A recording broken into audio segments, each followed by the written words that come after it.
I trust you. Good evening, everybody.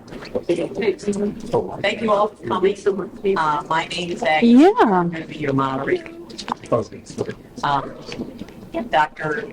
Terrell Hill and Town Manager Peter Sousa are going to be our presenters. I'm going to go over some ground rules. Then I'm going to open it up to whoever wants to go first. They'll do their presentations. After they do that, then we'll pick up for questions. Okay. So some of our ground rules are the following. Questions are going to be asked. The moderator will recognize the person speaking, and if need be, will restate the question. A person may ask a question at a time until all others have had an opportunity to ask. So one person, and then we'll see if there's anybody else before we get a second. 1 minute will be allowed for each question to be asked. Time limits, can you hear me? No, Oh, that'll you work. can't hear me. Let's do this. Cheryl, let's move. Let's move this. This way. Look at this. We're talking about. Right? Yeah. Workman's comp? You're going to actually have to just go back on the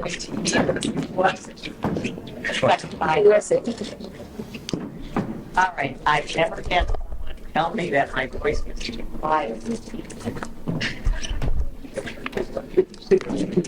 I did so.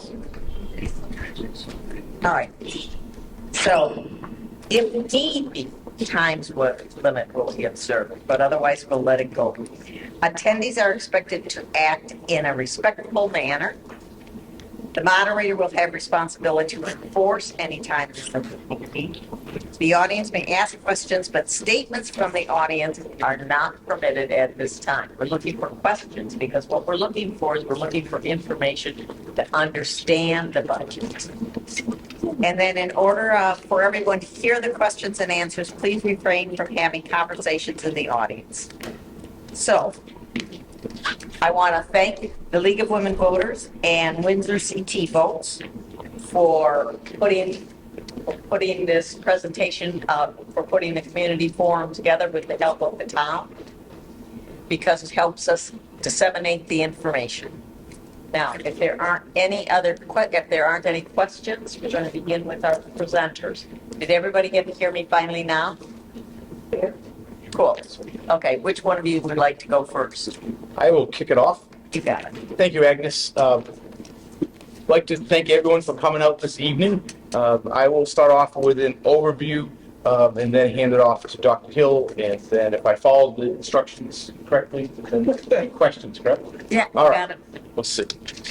So thank you very much again for coming out. The council's approved budget is essentially a maintenance budget. It maintains general government services, continues investments in our neighborhood roads, our sidewalks and facilities. It also increases the financial support for our ambulance services, which is a planned increase based upon a third-party study and report that was done several years ago in terms of what the EMS or emergency medical services needs are in town. It certainly has been a challenging budget season as this budget incorporates the second year of the state mandated property revaluation. And we're being also challenged by the inflationary pressures on everything from utilities, software contracts, cybersecurity, and health insurance. Many of those are the same things that we each feel in our own household as well. Talk a little bit about revenue in a summary fashion. In Connecticut, towns have very few ways of raising revenues. We're heavily dependent upon real estate taxes to pay for the services that our residents need and use. So like all towns in Connecticut, our primary source of revenue is property tax on real estate, both residential as well as commercial, business property and equipment, as well as motor vehicles. When you look at other states, they have the ability to raise local sales tax. They have what they call franchise fees, which are part of your utility bills. Connecticut does not allow local municipalities to do that, so our revenues are not as diversified as other states. We receive approximately 10% or $16 million of revenue from the state of Connecticut. Most of that, approximately $12.9 million, is in the form of school aid. As a side note, this is the same amount of school aid we have received. When you look back 10 years ago in FY 2016, we were receiving the same amount of money in state school aid at $12.9 million. And certainly inflation has increased over those 10 years. So that what that does is put more pressure on the local property tax in order to provide the same level of services or to meet other emerging needs in that time frame.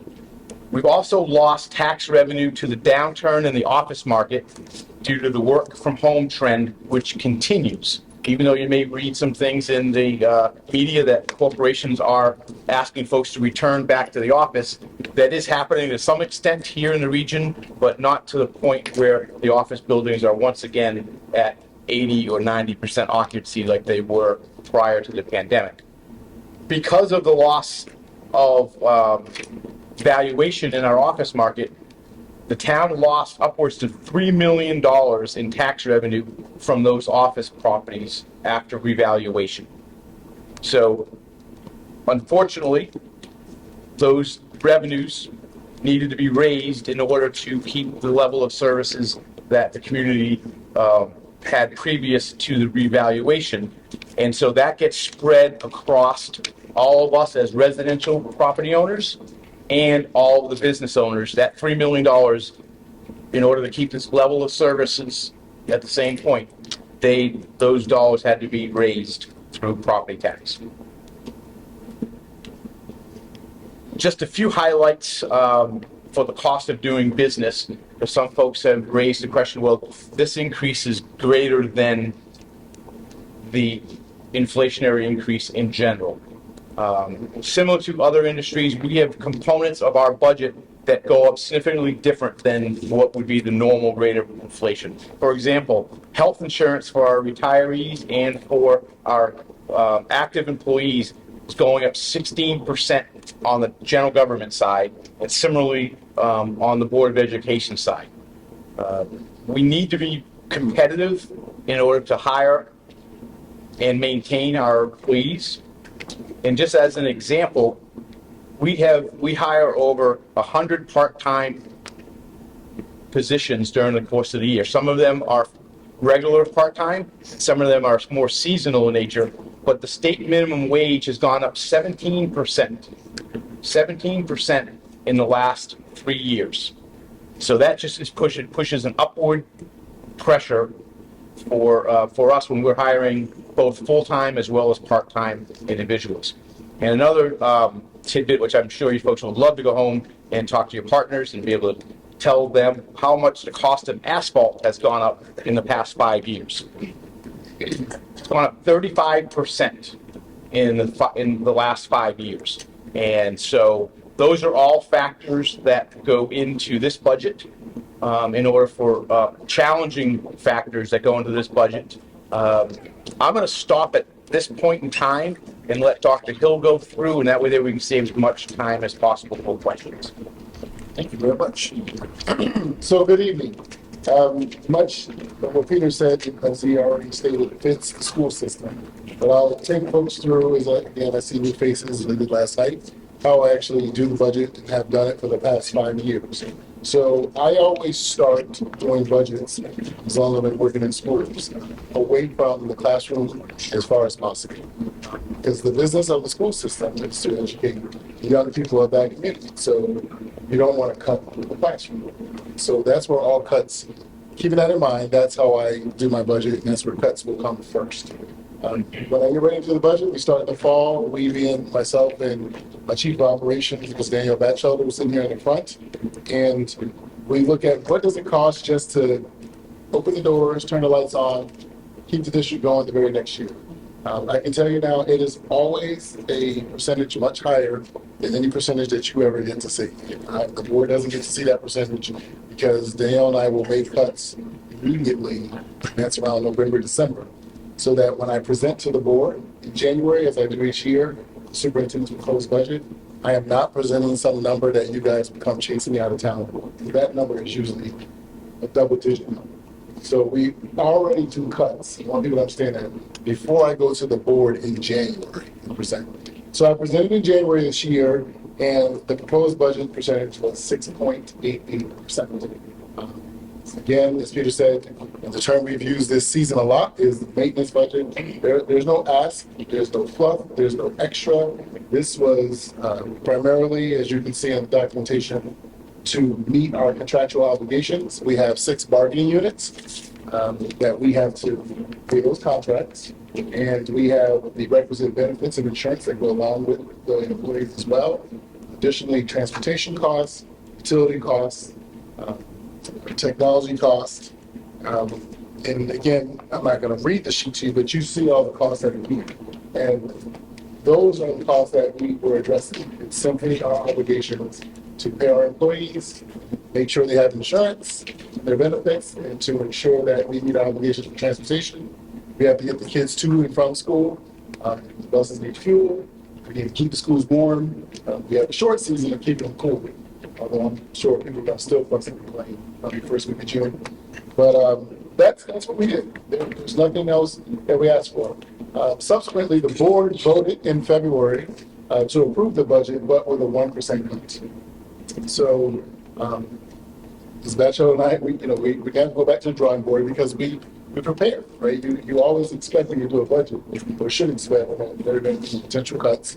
So that's what we had ready. So we cut the 1%, which came to approximately $862,000. Again, I want to do cuts as far away from the classroom as possible. So I made cuts in areas where, number one, there would not be filling of positions that were open during the time of the budget. So if people have left, resigned, whatever the case may be, from January and moving forward, I told each other freeze. I told the principals, you won't be filling that position. Just hold tight because I don't know what the town's going to demand of us or what they're going to be. So some positions we know we're not going to fill at all moving forward into the next fiscal year. So those were savings. We could calculate those savings. Another piece that wasn't so exciting to a number of people in town was to cut the Smart Start portion of our early childhood program. So we had for 10 years, it initially began with a grant. That grant, of course, like many grants, began to diminish over the years. So we were carrying that. We did not cut all early childhood because I've heard that stated around town. We have the portion that is legally required. But the Smart Start portion, I had to make the cut, so I made the cut late. I know it wasn't a popular one, but I've also said when I presented to the town council, I don't know any cuts that people have ever liked. Right? That's part of budget. People want to save money, but nobody wants to give up anything. So that's the hard part of doing budgets. You're always going to lose something, and you did a pretty good job. I believe it. Not everybody's happy. Okay, so you can see also here the difference. This current budget year that we're in is $84 million, and the proposed budget would bring us to $89 million. So that's a $4.9 million increase, which brings us to 5.88%. And again, as I said, there's nothing new being asked for, nothing new that we're trying to accomplish. We're just trying to keep the doors open, lights on, and pay our employees and our contractual obligations. That's it.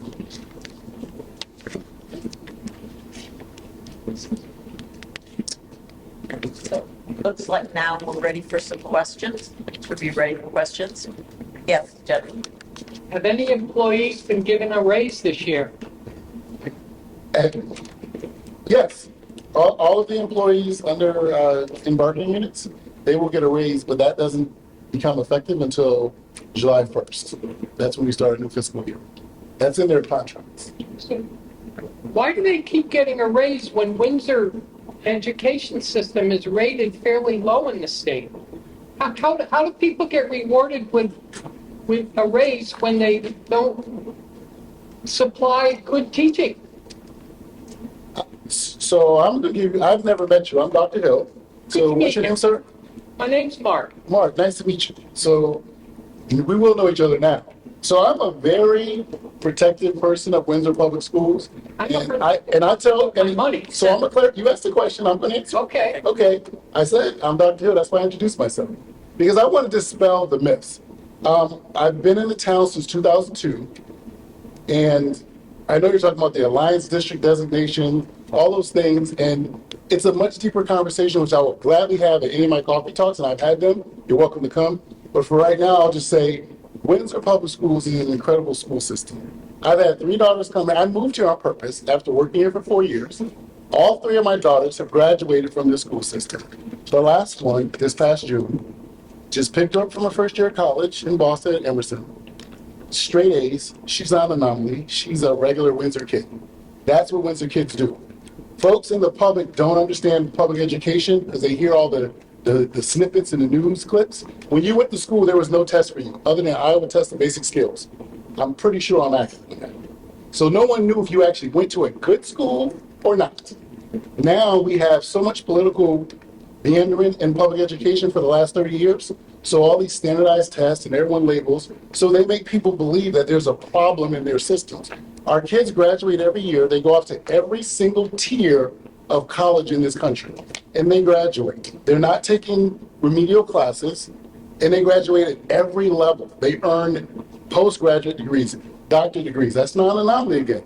I've been in the school system here in Windsor since 2002, and I can back that up year over year over year. So I tell the commissioner, she knows me very well, I could care less what any one of those labels say. I know what Windsor Public Schools produces. I moved here after working in these schools for 4 years, so I got a good snapshot. I put my kids through the school system.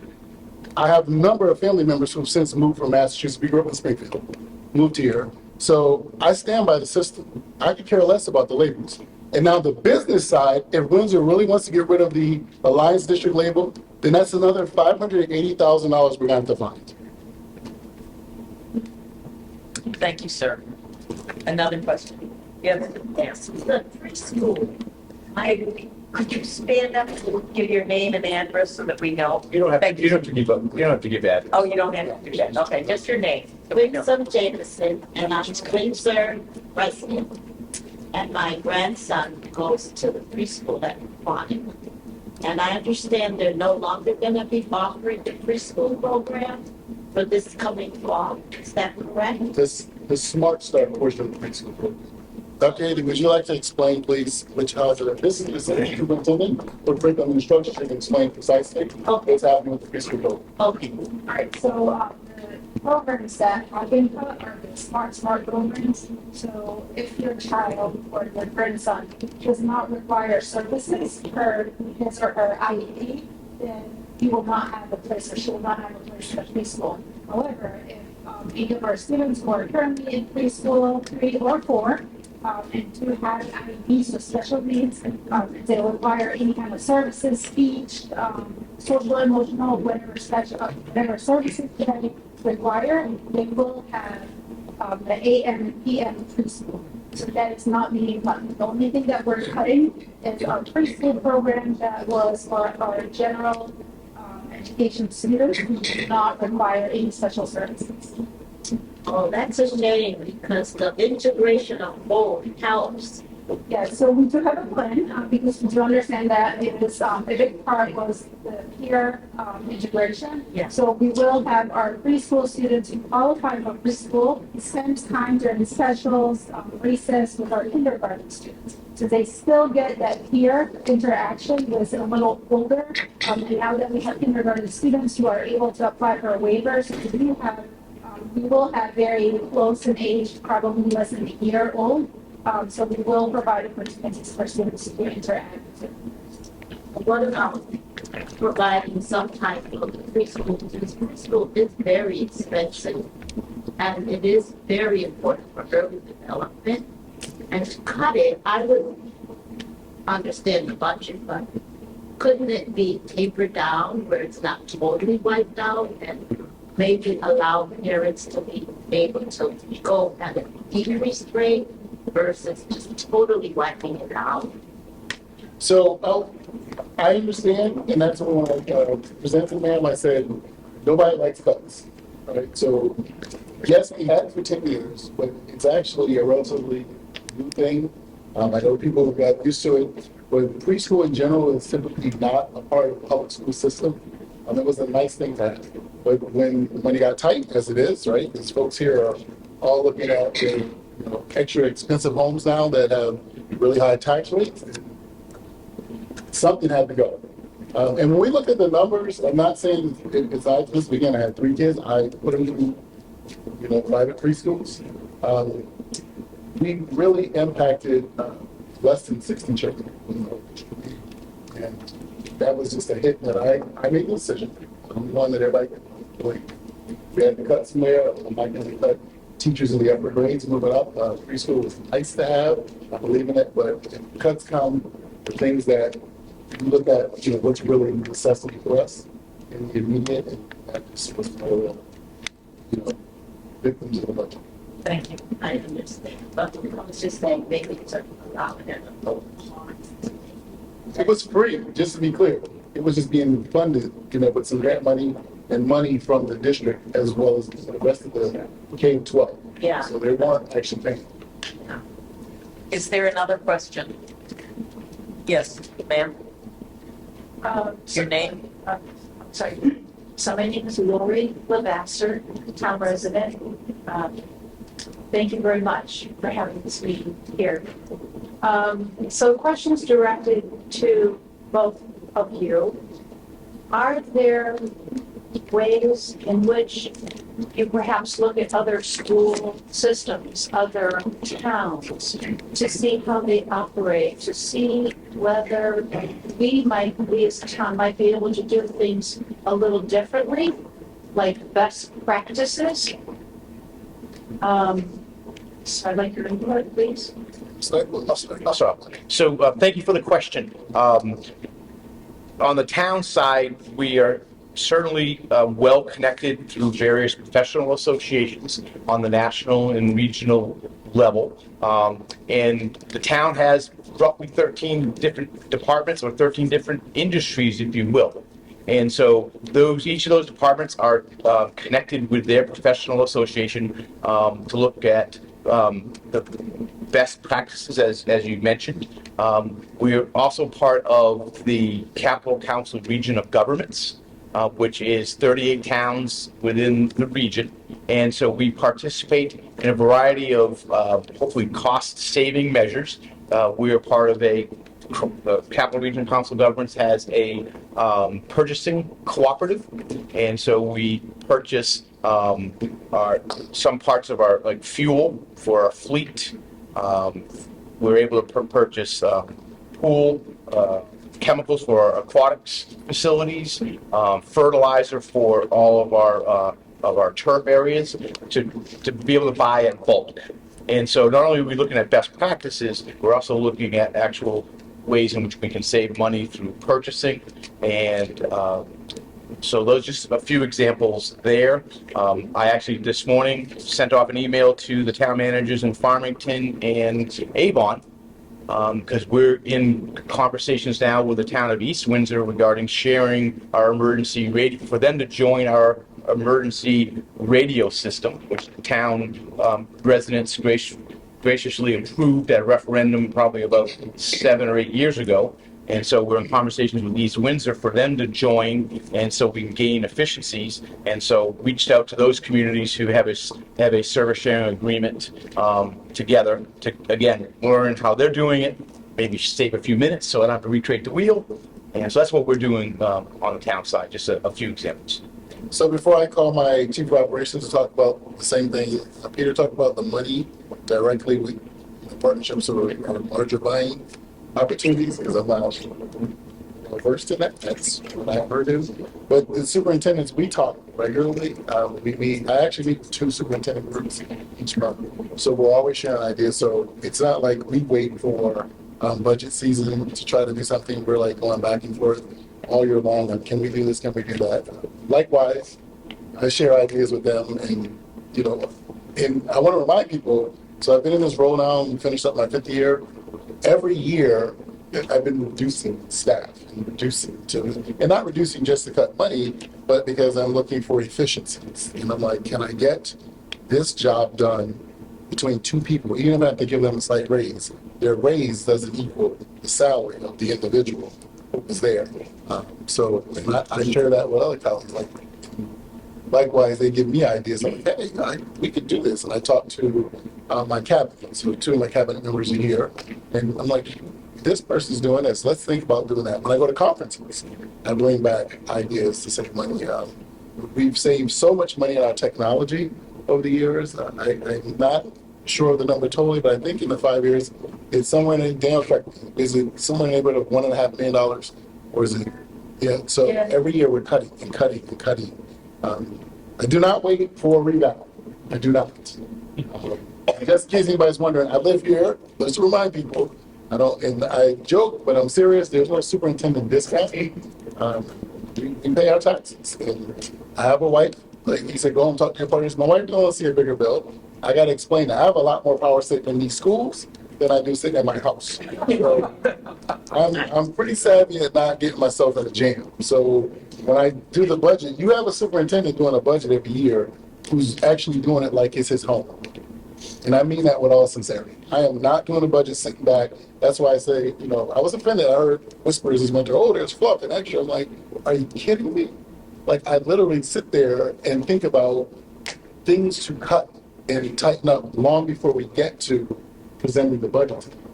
And my teachers know that. They appreciate that I do my best to hold on to their jobs, and I'm constantly whispering to people throughout the year.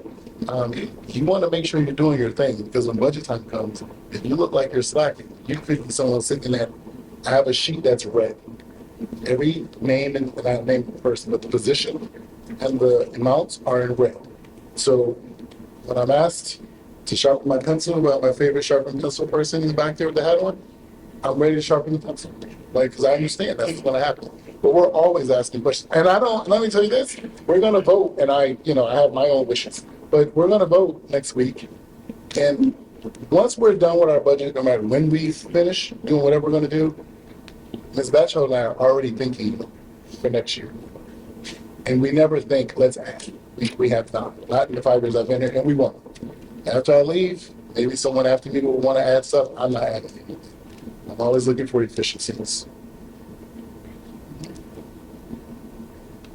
Do you have any business things that we do? I just want to be sure. Sir, let's see, Deanne, did you want to have your? If you have the Yeah, just go ahead. To utilize services with other districts for copier services, shared transportation, special ed. So there are a lot of things that we already have been doing to try to save costs. If a special ed student in our town in South Windsor is going to the same outplacement facility, we share that cost, put them in the same van, and they go as one of us. Well, Thank you. Is there another? Yes. I did. Your name? My name's Steve Miller. I live in the town.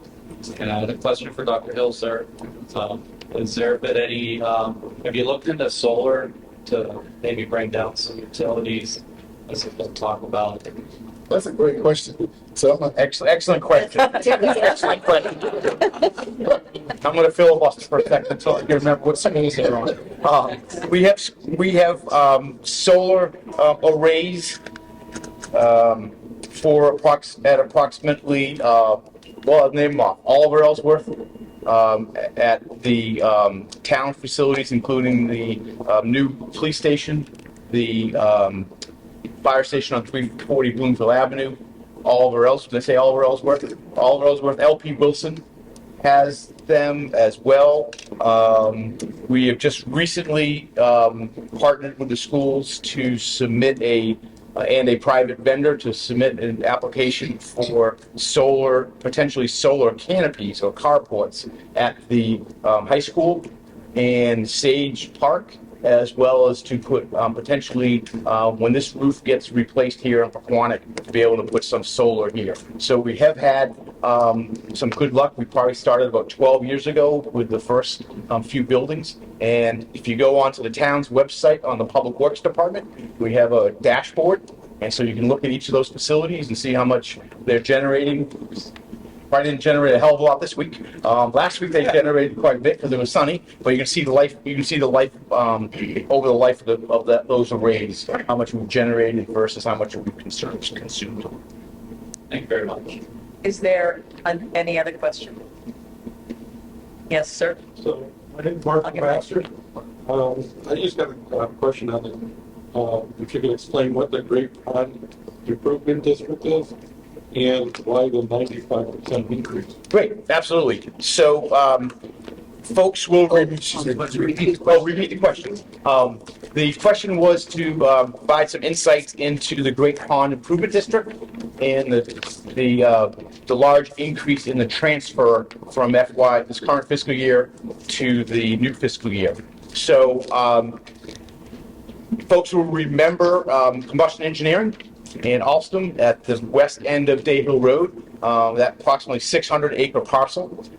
Back in prior to 2010 timeframe, when Combustion Engineering and Alston were winding down their businesses and moving elsewhere, the town knew that there was a significant economic opportunity there, but there's also a significant cost related to bringing in development there that would be conducive for the long, if you will, for the long term. So, Combustion Engineering and their affiliates spent over $100 million remediating that property. So that was all private dollars. The town council in roughly 2010, 2012 timeframe agreed to a revenue sharing arrangement. So the dollars that you see in the transfer to the Great Pond District is approximately 50%, 50% of the revenues in sales, excuse me, not sales tax, I wish we had sales tax, in property tax, that those property owners within that district, essentially think about Combustion Engineering's campus, they pay in a little over $4 million, and the agreement is that 50% of that will go back to the improvement district to pay for those public improvements. So it is not paying for any private on-site improvements. It's paying for the roads, the bike trails, sidewalks, the water and sewer infrastructure to be able to facilitate additional private investment. And so at this point in time, there's over $200 million worth of property value that has been invested in the Great Pond Village area. So the town receives a little bit more than $2 million and then $4 million total, and then we net that out. 50% goes back to pay for those infrastructure costs. The large increase, and it's going to fluctuate. For a number of years, it was pretty flat because there was no new investment happening, no new private investment, and it takes about 18 to 24 months from the time they start construction on a property. It takes about 18 to 24 months for those taxes actually to flow into the town. So you see ups and downs. And so what happened with this increase is that two things. The Target refrigerated distribution center was completed, and so that brought a significant amount of assessed value onto the tax rolls. And then we had, because of property revaluation, the apartments that are there, Great Pond Preserve, their values went up, just like all of our residential values went up as well. So you have those two factors which are generating that large increase. Hopefully that's not too muddy. So those two factors are generating an increase. Mm-hmm. Does that mean we're putting more back into this? what it showed here, it looked like the cost is increasing. It's not necessarily a cost. Those funds go to, it's a contractual agreement. And so the improvement district has debt service to pay on all those roads, the couple miles worth of roads and sewer lines and water lines that they've built. And so these funds get used and to pay for that debt service. And if at any given point, if those revenues from taxes that they've paid, that rebate does not equal their debt service, then the town is not responsible to make up the difference. There is a legal instrument that they put basically an assessment onto those properties within that 600 acres, and those property owners need to make up that difference. So and that debt that's for those roads, I know I'm getting really deep now, but I want to make sure folks understand that debt that is for those roads is not the town of Windsor debt. So it's not on our books. It's on the private improvement district. Is there another question? Oh, right here. Yeah, my name is Ed Wood, I'm a town resident. This is something I heard from a neighbor, just wanted to verify whether it's true or not. He mentioned to me that he thought, I don't know where he heard this himself, but the tax burden is being shifted away from the businesses in town to the residents. Is that true? And why? Yep, great question. And there is a shift because of the overall values of when increased when we did the property state mandated revaluation. And so on the residential side, houses on average increased about 51%. Some were significantly higher than that, 70%. Some were in that 35 to 40%. And so you can picture a pie, and then you have all the commercial and industrial properties. Part of that the commercial office, as I mentioned earlier, lost significant amount of assessed value because they're vacant.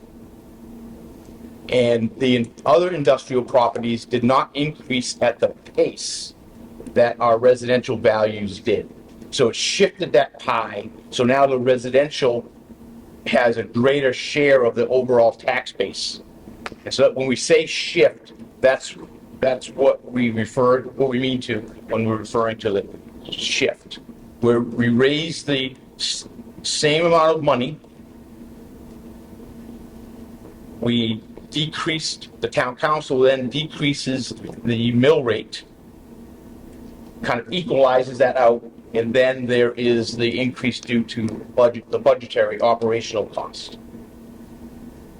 It's someone like the two giant Amazon warehouses in town. Are their taxes going up as much as ours are? They are on a percentage basis. They will not be going up because their valuation, their assessed value or the fair market value did not increase as much. So they're going to be paying more taxes. It just isn't on a percentage basis. It did not go up as much as, for example, my wife and I home is increased about 60% in value between 2018 and October 2023. So this year in July, based on this budget, we'll see approximately a 15% tax increase. Amazon will not see 15%. Their taxes will go up, but I'm going to say it's going to probably be in that 6 to 8% range potentially, because the value did not appreciate as much as all of our residential homes. They live in town when you retire? I'll have to ask, just like Dr. Hill, I'm going to have to ask my partner, but yes. Good luck to you. I will, if I could just add something to that. To that point in terms of the cost, the issue of affordability, the town council has recognized that burden, that particularly for folks lower and middle income or lower income seniors and those that are disabled. So the town has always had a tax credit program for those folks that met the income eligibilities. This, last year, the town council increased that benefit level. And currently, in this budget, the town council has allocated additional dollars to increase that benefit level once again. And they'll be formally acting on that ordinance in 2 weeks from now. So it's basically the income limits are up to, I believe it's around $62,500 for adjusted gross income. If you do qualify, what is the maximum amount of tax relief you can get? Let's see. So much for a paperless It society. was around $1,000. It depends on where you are on the it's tiered. And so, for example, if it's, in a married couple making with adjusted gross income between $45,000 and $55,000 would get a total of $925, and that under the new plan, which is an increase of $325 compared to a year ago. Now, if you have the real lower income of the brackets, so say between $22,700 and $30,400, that married couple can receive $2,500. So, just to get a little bit of a context there. And those income brackets get indexed and change each year depending upon what the state of Connecticut allows. It usually follows Social Security increase. Yes. But just following up on the gentleman's question, I Your believe name? David Seary, Windsor We resident. don't have all of them. The mill rate is going down, is that correct? Correct. But it is the same mill rate that Amazon gets that we get as residential. So for my properties, since my property's going up, that mill rate, even though it's going down, I'm still going to be paying a higher percent compared to Amazon's increase percentage. Do you know of any attempt at the legislature to talk about creating a bifurcated bill rate system? There has been discussions at the legislature to allow towns to be able to adopt what is called a homestead exemption. You may have heard that in other states, which would, at the local level, allow communities to reduce the assessed value of a residential property by a certain percent. And so that is a local option, which essentially, again, it's like every choice, a budget choice that shifts those dollars to another property class, which is a policy conversation that the town council would. And it's true too that revaluation, every town is either going through it or will go through it, because they're required every 5 years to do this. Correct. Like, for example, our neighbor to the west, Bloomfield, is in revaluation at this current time, and so they're hashing through this all, and I believe they had talked about doing a 4-year phase-in of their revaluation versus a 2-year. Thank you. Is there another question? I need to do Mark before that. Is there anybody else new that would like to have a question?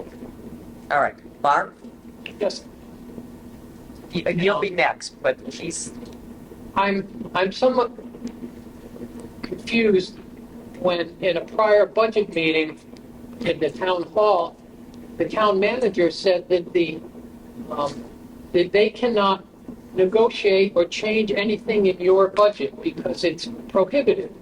Well, why is that when over 50% of our taxes go toward the Board of Education and they can't question anything that's in there?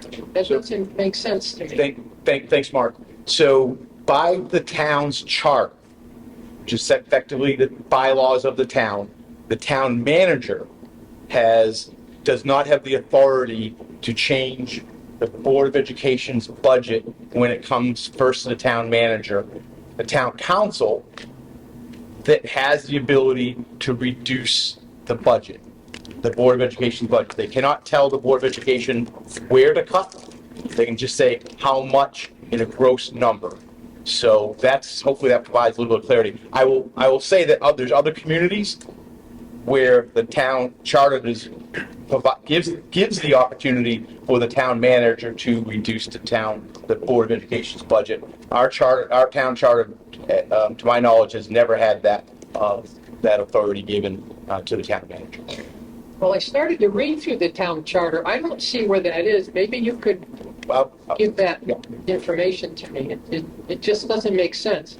Someone like myself who's never had children, I was unable to, and I pay all this money to the Board of Education, and it just seems unfair that 60% of it, and in fact, some of the town budget goes toward maintaining the school systems, or Yes, we have a partnership, if you will, with the Board of Education. We've had it probably for 35 plus years, where the our Public Works Department provides grounds maintenance and snow plowing of the facilities, and that way the Board of Education does not have to have duplicative crews to do that. We also have a shared risk management function, and so instead of having two risk managers, we have one risk manager for both operations. And so yes, we do allocate those funds within the general government portion of the budget. We call that the town support for education. so does any money out of the Board of Education budget go feed part of that? Not out of their operating budget, but I do want to stress that we get the town of Windsor as a whole get approximately $12.9 million in revenue that goes, the Board of Education doesn't receive it, it comes into the town coffers, and that helps to reduce the cost, or what needed to be raised rather, by taxes. That 12, where does that come from, the 12 million? $12 million, there's 2 or 3 different state grants, but the majority of it is called the Education Cost Sharing Grant, which is a formula grant. And don't ask me to explain that grant. I'm not even sure if Danielle or Dr. Hill could, because it is many, many different inputs. Then they square root and do this and that to it. So if I'm putting all this together, the Board of Education has more than the share of the town budget that is on here. It says the town operating system is 41 million, and the Board of Education is it's slightly. so 84 million for the Board of Education in 2025, for instance. The town operating is 41 million. So the Board of Education has more than 50% of the town taxes we're paying, plus more is on top of that comes out of the town. It just seems excess. That's for someone that pays taxes and sees people getting raises that no one else gets in the. Thank you. I'll come back to you right after we have Al. Al? A quick question. How many employees does the town have versus the Board of Ed? Yes, it's more money, but I think the Board of Ed probably has a lot more employees to pay than the towns. Yes, the town has approximately 200 full-time employees, and then we have another probably 40 or so full-time equivalents, part-time folks that make up full-time equivalents. So that is maybe not quite a third of what you folks had. Yeah, not quite. So we have 640, and I'm not going to make Mr. Martin, my new friend, smile at all right now. 370 of them are certified staff, which means they're on their teacher contract or administrative contract.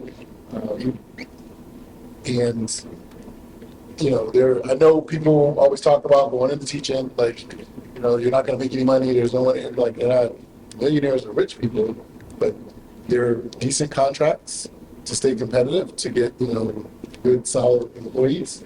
So we definitely, a lot more employees in the town, and, not quite twice as many, but, a great percentage more are certified contracts. Sure. Yeah, I just wanted to answer a question about the, I know there are a few towns in the state that freeze taxes for seniors at the age of 70. Whatever their taxes are at that point, they're frozen. How do they do that?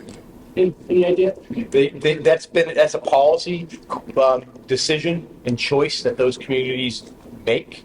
And so, similar to, as I mentioned earlier, budgets are about choices, and that those are at those local communities can do that. Again, that is a choice with a clear understanding that those taxes that are that foregone revenue is picked up by other residents and or businesses. So, but it is allowable by under state law. Once upon a time, the state of Connecticut reimbursed communities for all these elderly tax benefits that are provided. They stopped doing that probably about 11, 12 years ago in that vicinity. And so that is another factor where some communities had started that and froze that, had gotten some return from the state, reimbursement from the state for that lost revenue, and probably found it hard, found it hard to unwind that after they had already put that policy in place to freeze them. Because how do we apply for that income-based program that will allow us to get the lower? You can rush on down to the town hall, to the tax assessor's office, and I say rush because the deadline is May 15th. And so and I would just encourage you, obviously there's information on the town's website, but I encourage you to give a call to the assessor's office. That way there they can tell you what information they need. It's basically your tax filing, your tax filing for this past calendar year. Your tax file. Okay, thank you. Thank you for the question. Is there another question? Yes, Carolyn. Question for Dr. Hill. Can't hear you. The cutting of the early childhood program, how much did we save by doing that? Because early childhood is like $250,000. Yes, please. how much? Approximately 250,000 of the 862,000. 200,000, 250,000, right. and that was 250 of the 862,000, which was the total 1% cut. 250 for 60 kids. I said at max it would be 60. How many kids were in the preschool? 60 would be max. And so that is related to staff and what else? I mean, that's a lot more than what you would think 60 kids would cost. So again, Can you just repeat the question? Yeah, could you so I'm trying to follow. what Marilyn's asking is, 250 seems an awful lot for just 60 kids. Where does that come So from? could you explain that? Yeah, it's, Staff and benefits. yeah, so the actual program for those 60 kids actually costs $550,000 because we received $300,000 from the state as a grant. When we started it back 9-10 years ago, it took, we were able to fund They everything. knew that we do. Yep. So over the years, everything goes up. So the Board of Ed ended up having to start put money in, and this year we would have had to put $250,000 for salary and benefits only. That doesn't even incorporate any supplies or materials. Thanks. I'm not okay with it because. So I didn't say okay, I said that Early answers the question. childhood is essential. We have to have everybody reading on grade level by third grade if you want your kids to graduate from high school. You can't get that if they come to school and they don't even know books, which is what happens. I mean, early childhood. Marilyn, we're having problems Essential. hearing you. Sorry. Oh, It's essential. Did you hear? Oh, I heard. Yeah, it's just. I heard loud and clear. And I'll just say, just to respond to the statements, I agree. I fully agree. But I'm going to keep saying, no, we're just being blunt and honest.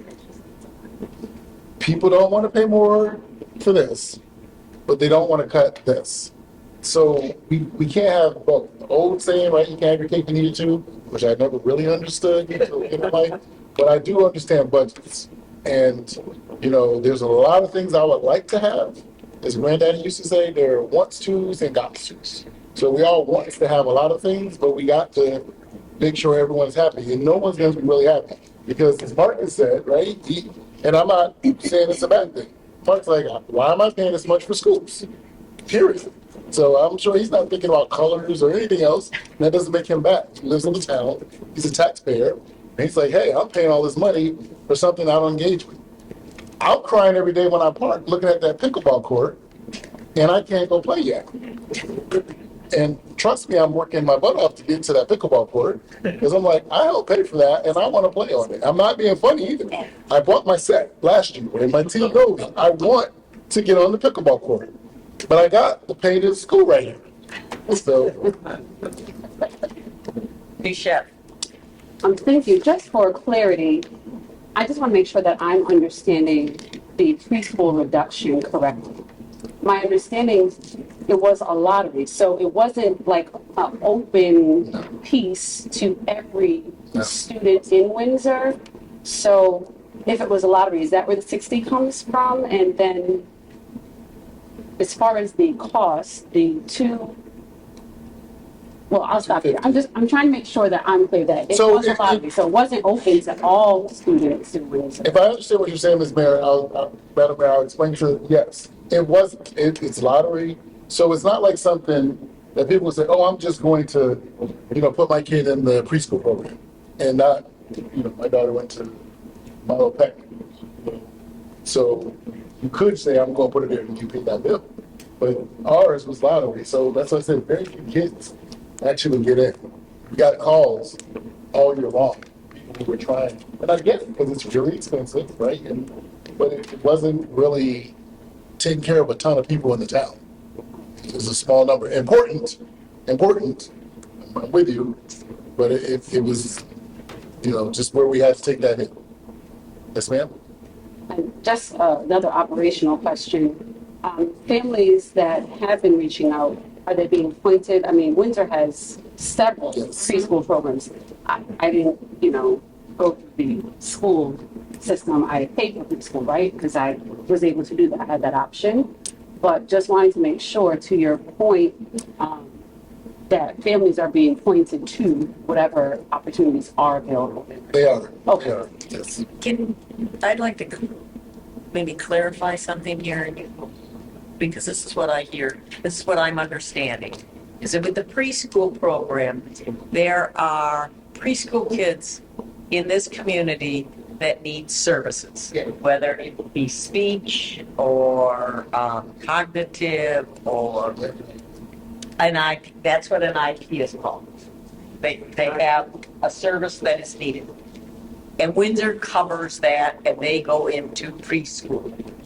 Then over and above that, there was a lottery that the rest of the families with able-bodied children could apply to be put in the lottery.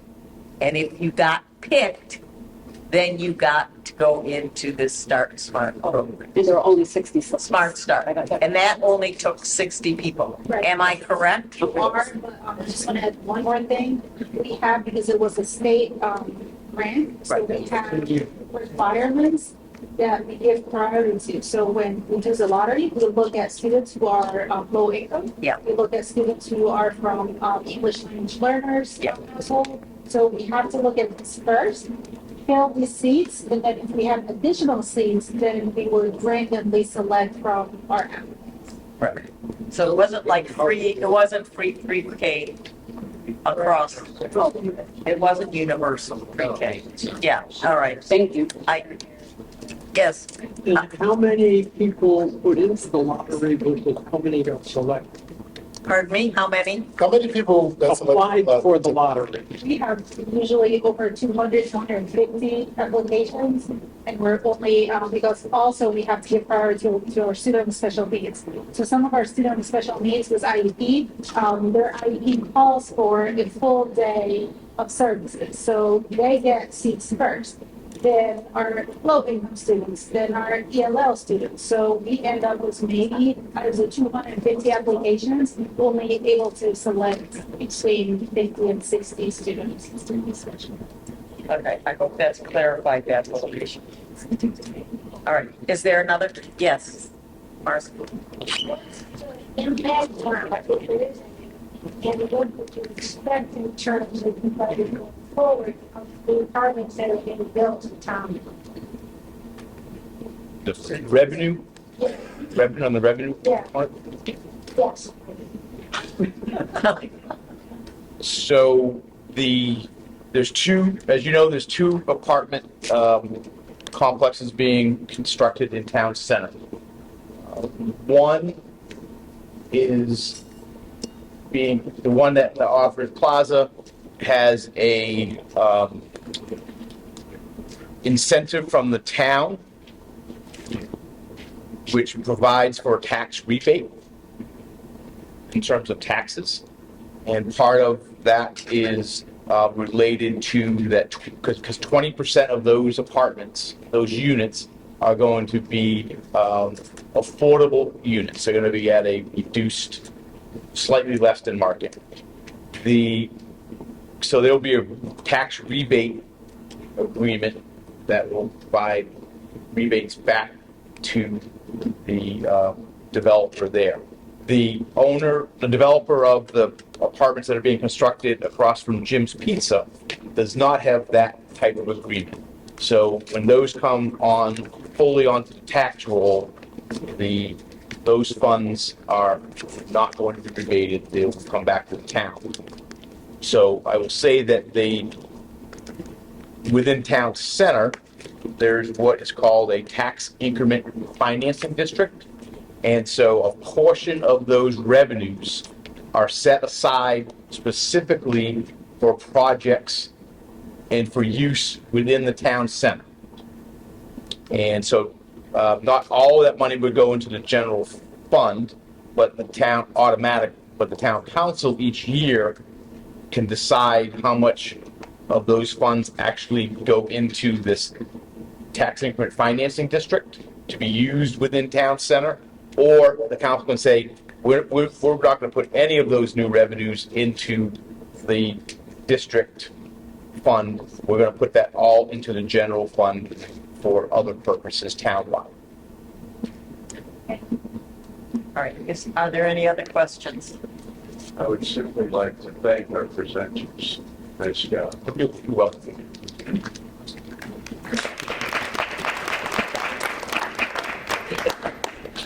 We thank our town manager, Peter Sousa, our superintendent of schools, Dr. Terrell Hill, for their wonderful presentation.